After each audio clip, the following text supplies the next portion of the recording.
काबिल सद एहतराम नौजवान साथियों, बुजुर्गान दीन, इफ़लान इस्लाम,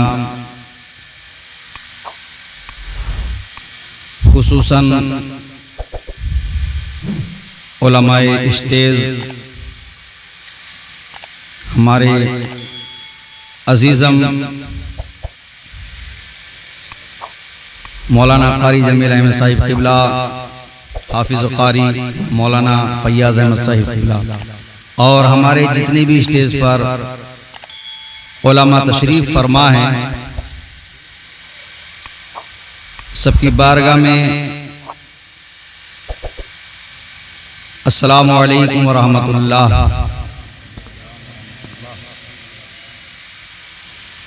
अल्हम्दुलिल्लाह अल्हम्दुलिल्लाहि व कफ़ा व सलामुन अला इबादिहिल्लज़ीना इस्तफ़ा। अम्मा बाद फ़अऊज़ु बिल्लाहि मिनश शैतानिर रजीम। बिस्मिल्लाहिर रहमानिर रहीम। वला तक़ूलू लिमन युक़तलू फ़ी सबीलिल्लाहि अमवात बल अहयाउन वलाकिन ला तशऊरून। सदक़ल्लाहु मौलाना अज़ीम व सदक़ रसूलुहुन नबियुल अमीनुल करीम व नहनु अला ज़ालिका लमिनश शाहिदीन व शाकिरीन वल्हम्दुलिल्लाहि रब्बिल आलमीन। बादाए तौहीद के मतवालों, शमाए रिसालत के परवानों, गौसे आज़म के दीवानों, औलिया उम्मत के जानिसारों, शुहदाए मिल्लत के तलबगारों, अनीसे बेकसा, चार साज़ाए दर्दमंदा, हुज़ूर रहमतुल लिल आलमीन, शफ़ीउल मुज़निबीन, अपने आका व मौला की बारगाह में हदियतन दुरूद व सलाम की डालियाँ निछावर करें और पढ़े बाबा से बुलंद अल्लाहुम्मा सल्ली अला सय्यदिना व शफीना व नबीना मौलाना मुहम्मदिन मुबारक वसल्लिम। सल्लु अलैहि सलातु व सलामन अलैका या रसूलल्लाह, सल्लु अलैहि सलातु व सलामन अलैका या नबी अल्लाह। हज़रात, माशाअल्लाह बड़ा अच्छा माहौल देखने को मिला। सामाइन की बेदारी और मजलिस सुनने की पूरी तैयारी। कब्ल मेरे बड़ा अच्छा खिताब आप हजरात ने समाअत किया है। जोश भी था, अल्फाज भी थे और बड़ी मेहनत के साथ हुसैन आज़म की शहादत का पैगाम है सुनने को मिला। नाथवा हजरात ने मनक़बत के अंदाज में, शोरा ने अपने अशार में, खुतबा ने अपने खिताब में हमारी भरपूर मदद की है। अब आप वक्त तो देख ही रहे हैं, लेकिन वो वक्त निकल गया जिसमें गर्दनें नीचे को झुकती हैं। 12 बजे तक ज़्यादा मामला कमज़ोर रहता है और हमारा रिश्ता तो टाइम से हम घबराते नहीं। 11 बजते हैं तब भी हमें निस्बत मिल जाती है। 11 तक पहुंचे तो 11 से 12 तक, 11 का काम 12 तक पहुंचाने का है और 12 का काम 1 तक पहुंचाने का है। तो 11 निस्बत हमें गौसे पाक और 12वीं की निस्बत सरकार आज़म आकाए नेमत मदीने के ताजदार और 11 से 12, 12 से 1 और 1 है वादहू ला शरीक खुदा हमारा। तो आज हम 12 का टाइम भी पार कर दिया है माशाअल्लाह। यहीं रखते रहना, कोई जरूरत नहीं। देखिए ज़रा, समझदारी का सबूत, बालिग़ुन नज़र होने का सबूत आपने दिया है। क्या अब तक बेदार हैं और अभी भी आगे सुनने के लिए तैयार हैं? बोलो। अब अगर ना बोलोगे अपनों में रहकर तो कब बोलोगे? हुसैन आज़म, हुसैन आज़म अली की गोद में नहीं, नाना के कांधे पर नहीं, हुसैन आज़म हसन मुजतबा के बाजुओं को थाम कर नहीं। हुसैन आज़म खामोश करबला में भी नहीं रहे। वहां तो सब खून पीने वाले थे, तीर चलाने वाले थे, नेजा उठाने वाले थे, भाले बरसाने वाले थे, पानी से तरसाने वाले थे। वहां भी हुसैन आज़म खामोश नहीं रहे, तो हुसैनी कब अपनों में खामोश रह सकते हैं? बोलो सुभान अल्लाह। पूरे तैयार हैं सुनने के लिए। खुशी से है या मजबूरी से? खुशी से। ऐसा तो नहीं मौलाना जमील साहब एक जगह प्रोग्राम में गए, धीरे धीरे लोग निकल गए जब धीरे धीरे लोग निकल गए, एक आदमी आगे बैठा था। मालूम किया हजरत ने कि आप मुझे पूरे गांव के अंदर सबसे ज्यादा समझदार, अब मुझे तो आप ही नजर आ रहे हैं। वो शख्स खड़ा होकर बोला, मौलाना मेरी समझदारी की क्या वजह है? हजरत ने फरमाया कि सारे लोग निकल गए, सिर्फ आप बाकी रह गए, आप अभी सुनना चाहते हैं। उन्होंने कहा, हजरत मजबूरी यह है कि जिस कुर्सी पे आप बैठे हो ये कुर्सी मेरी है, आप छोड़ देते सबसे पहले मैं ही चला जाता। तो ऐसा तो नहीं है, सामान उधार का तो नहीं है, सब अपना ही है मामला। बिल्कुल तैयार हैं, बोलो सुभान अल्लाह। हुसैन हमारे हैं, हुसैन हमारी कौम के हैं, हुसैन नमाजियों के हैं, हुसैन गाजियों के हैं, हुसैन आबिदों के हैं, हुसैन जाहिदों के हैं, हुसैन बीमारों के हैं, हुसैन तंदुरुस्तों के हैं, हुसैन अमीरों के हैं। अरे अमीरों के तो सब होते हैं, हुसैन गरीबों के हैं। और हुसैन गरीबों के ही नहीं, हुसैन करबला में मान लिया कि हुसैन करबला में गरीबों का साथ दिया, हुसैन ने मदीने में गरीबों का साथ दिया। मक्के की सरजमीन पर सफर के इरादे से जब निकल रहे थे, उस वक्त भी जो आ रहा था मायूस किसी को नहीं लौटा रहे थे। हुसैन करबला में गरीबों के साथ, हुसैन करबला से पहले कूफे में गरीबों के साथ, हुसैन मक्के में गरीबों के साथ, हुसैन मदीने में गरीबों के साथ, हुसैन अपने घर पर है तो गरीबों के साथ, हुसैन मस्जिद के दरवाजे पर आते हैं तो गरीबों के साथ हैं, हुसैन अपनों में है तो गरीबों के साथ हैं, हुसैन गैरों में है तो गरीबों के साथ हैं, हुसैन सफर में है तो गरीबों के साथ हैं, हुसैन हजर में है तो गरीबों के साथ हैं, हुसैन वहां, हुसैन सब गरीबों के साथ थे। अरे हुसैन करबला में, लोग कहते हैं हुसैन करबला में जिंदा थे तो लोगों के साथ थे, हुसैन मदीने में जिंदा थे तो लोगों के साथ थे, हुसैन मक्के में जिंदा थे लोगों के साथ थे, हुसैन कूफे में जिंदा थे लोगों के साथ थे, हुसैन अपनों में थे तो लोगों की मदद करते थे, लोग गैरों में थे तो भी मदद करते थे, लेकिन अब तो शहीद हो गए हैं। अरे सुनो उजारी के गयूर मुसलमानों, सुनो, तुम समझदार लोग हो, गैरतमंद लोग हो, दानिशवर लोग हो, ईमान वाले हो, और सुनता वही है जो ईमान वाला होता है, और ईमान वाला वो होता है जो दुनिया से जाने के बाद भी सुनता है, ईमान वाला वही होता है जो कब्रों में भी सुनता है, ईमान वाला वही होता है जो मजार में भी सुनता है, ईमान वाला वही होता है, बाजार ही में नहीं मजार में भी ऐसा ही सुनता है जैसा वो अपने घर पर सुनता था। हजरत मोहतरम उजारी के गयूर पहले से जानता हूं मैं कि उजारी के लोग गयूर मुसलमान, समझदार मुसलमान हैं। आप याद रखो कि हुसैन करबला में शहीद नहीं हुए थे तो हम मानते थे लोगों की मदद करते थे, हुसैन करबला में तलवार नहीं उठाया था, हम मानते थे लोगों के साथ हैं, हुसैन ने ढाल नहीं लिया था, हम मानते हैं लोगों के साथ थे, हुसैन ने अमामा नहीं पहना था, हम मानते हैं लोगों का साथ दिया होगा, हुसैन ने घोड़े पर सवारी नहीं की थी, हम मानते हैं लोगों का साथ दिया था, उस वक्त जिंदा थे तो लोगों का साथ देते थे। अरे सुन्नियों का अकीदा है कि हुसैन करबला में जैसा पहले करबला से पहले जिंदा थे, आज भी वैसा ही जिंदा है, आज भी वैसा ही जिंदा है हुसैन। कुरान बोलता है हमारी बोली को झुटला सकते हो, मौलाना की बोली को झुटला सकते हो, अरे किसी से दलील लेने की जरूरत नहीं। हुसैन की शहादत की मैं दलील बता दूं, कुरान कौन नहीं पढ़ता? कुरान सब पढ़ते हैं, और ज्यादा दूर जाने की बात नहीं, दूसरा सिपारा उठाओ, तीसरा रुकू खोलो, पता चल जाएगा कि हुसैन की शहादत जिंदा, हुसैन की शहादत जिंदा ही नहीं बल्कि जिंद और जिंदों का भी सबूत दे रही है। जब हुसैन से नीचे दर्जे वाले जिंदा हैं तो हुसैन तो शहीद आजम है, हुसैन शहीद आजम है। उलमा की तवज्जो है, हुसैन शहीद आजम। अब मैं एक बात बता दूं जो मैंने पहले किया था कि हुसैन, लोग कहते हैं कि बज़ाहिर जिंदा थे, मदद करते थे, अरे हुसैन करबला में मदद कर रहे थे। सुनो सुनो, हुसैन ने अपनी शहादत के बाद भी दुनिया के अंदर, हिंदुस्तान के अंदर अजमेर शरीफ में गरीब नवाज को भेज दिया कि जाओ मेरी शहादत के बाद लोगों की मदद करना, जो तुम्हारे दर पे आए उसे नवाज देना। ये हुसैन ही बताता है। हुसैन अगर चाहते, एक बात सुनो, शहादत वो मंजिल है कि इंसान अगर समझ लेना तड़पेगा तड़प शहादत पाने के लिए। हुसैन अली अकबर से मोहब्बत थी, हुसैन को अली असगर से मोहब्बत थी, अपने भाई अब्बास अरमरदार से मोहब्बत थी, क्या ज़ैनुल आबिदीन से मोहब्बत नहीं थी? ज़ैनुल आबिदीन से मोहब्बत नहीं थी। हुसैन आज़म को अपने छोटे बेटे ज़ैनुल आबिदीन से भी इतनी ही मोहब्बत थी, और बीमार थे वो उनसे और ज्यादा उल्फत रखते थे, उनका ज्यादा ख्याल रखते थे। तो शहीद क्यों नहीं होने दिया? ज़ैनुल आबिदीन को शहीद क्यों नहीं होने दिया? ये शहादत का मर्तबा उन्हें क्यों नहीं जाम पीने दिया?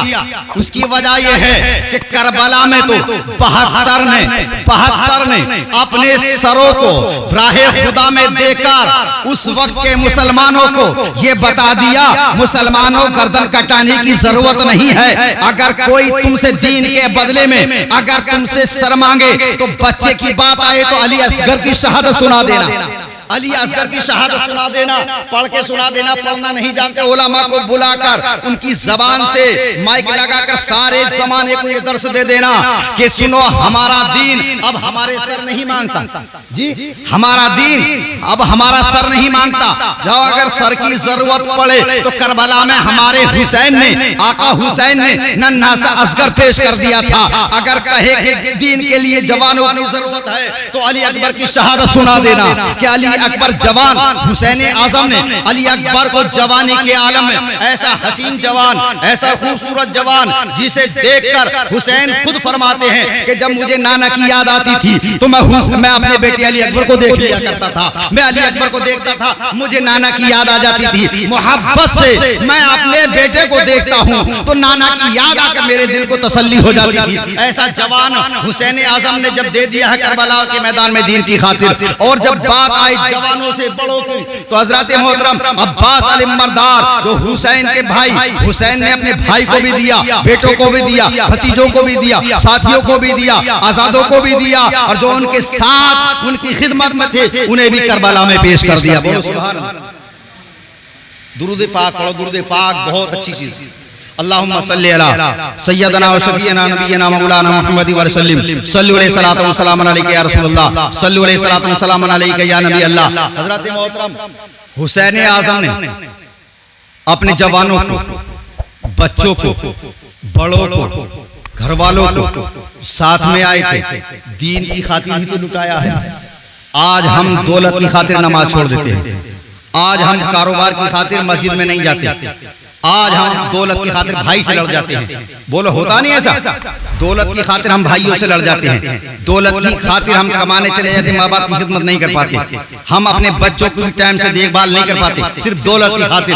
आओ हुसैन आजम से पूछो, करबला में, मैं बहुत टाइम ज्यादा हो गया, जल्दी से खींच के लाऊं बात वहीं। करबला में हुसैन आ गए, दूसरी तारीख की मुहर्रम की हुसैन आजम जब करबला में आए। जब आदमी सफर में आता है, बच्चे साथ में होते हैं, तो सफर का सामान जो होता है ज़ादेरा वो भी खत्म हो जाता है। करबला में आ गए, दौलत की सबसे ज्यादा जरूरत क्या मेरे हुसैन को नहीं थी?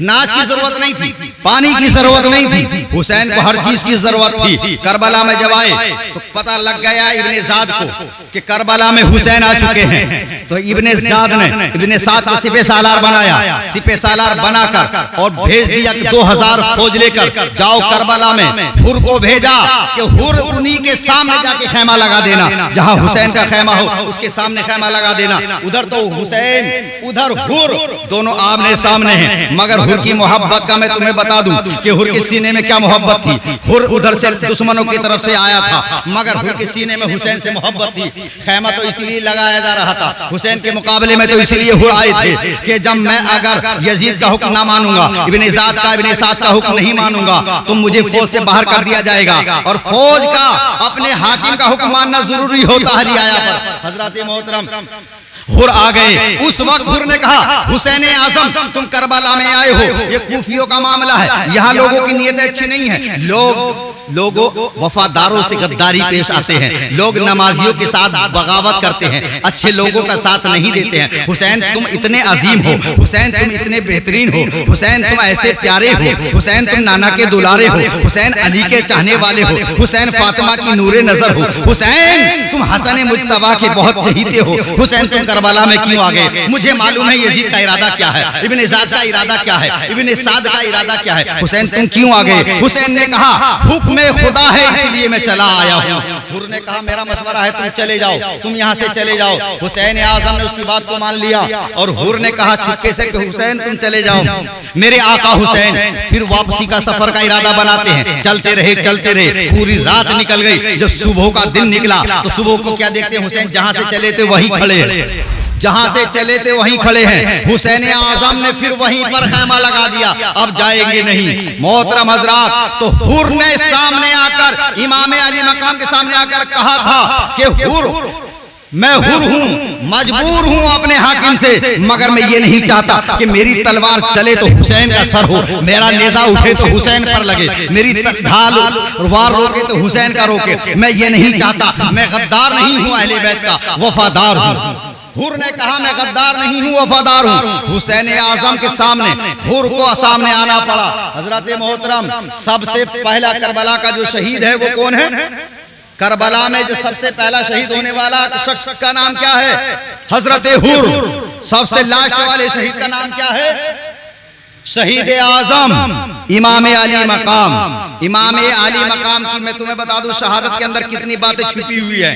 हजरत हुर सामने आए, लड़ने का इरादा तो नहीं था, लेकिन पीछे से इब्ने साद बराबर फौज भेजता रहा था। फौज भेजते भेजते इकट्ठा हो गई 22,000 कितनों के सामने? 72 के सामने 22,000 की फौज इकट्ठा हो जाती है। अब इब्ने साद सामने आता है, हुर से कहता है कि तुम नरमी कर रहे हो, मैं सामने जाता हूं। इब्ने साद ने आकर कहा हुसैन अगर तुम यजीद के सिपाहियों से लड़े तो तुम्हें क्या मिलेगा?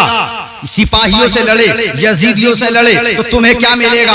अब सुनो, अगर लोग कह देते हैं अनजाने में कि हुसैन जंग लड़ने के लिए आए थे, हुसैन कुर्सी के लिए आए थे, हुसैन हुकूमत के लिए आए थे, अरे सिपह सालार क्या कह रहा है इब्ने साद? हुसैन आजम अगर तुम यजीद से टकराए तो तुम्हें क्या मिलेगा? तुम्हें क्या मिलेगा? और हुसैन से कहता है अगर तुम हमारी बात मान लोगे तो तुम्हें दौलत भी मिलेगी, अगर चाहो हुकूमत मिलेगी, अगर चाहो ईरान की हुकूमत तो तुम्हें दे दी जाएगी, रे की हुकूमत चाहिए तो दे दी जाएगी, कूफे पर हुकूमत चाहिए तो तुम्हें दे दी जाएगी, तुम जो चाहो दे दिया जाएगा, दौलत चाहो मिल जाएगा, सरवत चाहे तो भी मिलेगा, अगर तुम्हें इख्तिदार चाहिए तो तुम्हें इख्तिदार दिया जाएगा, अगर तुम्हें यजीद से अगर तुम यजीद की बात को मान लो तो कुर्सी तुम्हारी है, दौलत तुम्हारी है, सरवत तुम्हारी है, इज्जत तुम्हें दी जाएगी, हर तरह से तुम्हें खुश कर दिया जाएगा। हुसैन ने उस वक्त खामोश नहीं रहे थे। हुसैन उस वक्त बोल उठे, बोले कि इसके अलावा अगर कोई और बात करनी है तो करो, अगर तुम्हें हुसैन के हाथ को यजीद के हाथ में देने की बात करनी है तो हुसैन मानने के लिए तैयार नहीं। हुसैन से कहा अगर तुम इस बात को मानने के लिए तैयार नहीं है तो तैयार हो जाओ, तुम्हारे बच्चों को तड़पा तड़पा कर मारा जाएगा। हुसैन खामोश हो गए, तुम्हारे जवानों को शहीद कर दिया जाएगा। हुसैन खामोश है। हुसैन से कहा तुम्हारे भाइयों को शहीद कर दिया जाएगा। हुसैन खामोश है। तुम्हारे गुलामों को शहीद कर दिया जाएगा। हुसैन खामोश है। जब बात अपने घराने पर थी तो हुसैन खामोश थे, जब बात दीन पर आई तो हुसैन बोल उठे। हुसैन ने नारा लगा दिया, करबला की जमीन फटने तैयार हो गई और करबला में यजीदियों के कलेजे फट गए और दहलका मच गया। कयामत से पहले कयामत आ गई। हुसैन का नारा क्या था? हुसैन का नारा ये था, यजीदियों सुनो, तुम पर दौलत का नशा है, तुम दौलत के नशे में हुसैन के सामने आ रहे हो। हुसैन झुकने वाले नहीं, हुसैन बैत करने वाले नहीं, हुसैन तुम्हारे सामने सर झुकाना वाला नहीं है। हुसैन की बात सुनो। हुसैन आजम ने कहा अपने सारे घराने वालों के लिए बिल्कुल खामोश है, लेकिन जब बात दीन की आती है तो हुसैन ने नारा लगा दिया, अल्लाहु अकबर। हुसैन ने कहा हुसैन तुम्हारे मुकाबले पर आने के लिए तैयार है। बोलो सुभान अल्लाह। तो घराना अलग चीज है, दीन अलग चीज है। घर अलग चीज है, दीन अलग चीज है। घर की हिफाजत करना ये शरीयत का कानून है, बच्चों की देखरेख करना ये शरीयत का कानून है, करना चाहिए। दौलत कमाना ये हमारे लिए जायज है, मगर जब बात दीन की आए तो सबसे पहले दीन है। बात जब दीन की आए तो सबसे पहले मुसलमान को तैयार हो जाना चाहिए। करबला वालों की कहानी हम मजे के लिए नहीं सुनाते हैं, न मजे के लिए सुनते हैं। करबला वालों की कहानी अगर सुनोगे तो कोई आंख ऐसी नहीं जो आंसू न बहाए, कोई दिल ऐसा नहीं है जो गम से न टूट जाए। करबला वालों की कहानी कोई आम कहानी नहीं है। दुनिया के अंदर हजारों जंगें हुई हैं, मगर ऐसी जंग तारीख में कोई नहीं मिलती जैसी करबला की जंग है। ऐसे दुनिया में बहुत शहीद हुए हैं, लेकिन ऐसा कोई शहीद तारीख में नहीं मिलता जो हुसैन आजम के मुकाबिल पहुंच जाए, क्योंकि हुसैन आजम का लड़ना जो था वो सारी दुनिया के लिए था। हुसैन आजम का शहीद होना जो था वो दीन को बचाने का मकसद था। हुसैन आजम का शहीद होने का मतलब जो था वो नमाजों को बताने का मतलब था। हुसैन आजम का शहीद होने का मतलब जो था वो रोजों की बका था। हुसैन आजम की शहादत का मतलब जो था वो दीन को बचाना था, दीन के कामों को बचाना था, नमाज को बचाना था, मस्जिदों को बचाना था, इमामत को बचाना था, मुसल्लों को बचाना था, गाजियों को, लोगों को गाजी बनाना था, लोगों को अहले बैत से मोहब्बत करने का एक दर्स और ठिकाना देने का था। हुसैन आजम करबला के मैदान